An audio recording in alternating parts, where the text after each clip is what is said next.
بخصوص التطورات الأخيرة لملف الصحراء المغربية باعتبارها القضية الأولى لجميع المغاربة.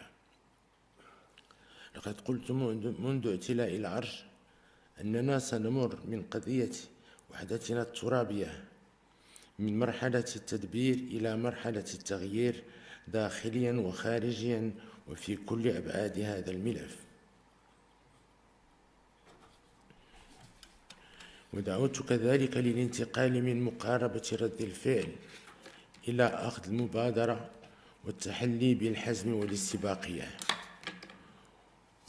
وعلى هذا الأساس عملنا لسنوات بكل عزم وتأني وبرؤية واضحة، واستعملنا كل الوسائل والإمكانات المتاحة للتعريف بعدالة موقف بلادنا وبحقوقنا التاريخية والمشروعة في صحرائنا، وذلك رغم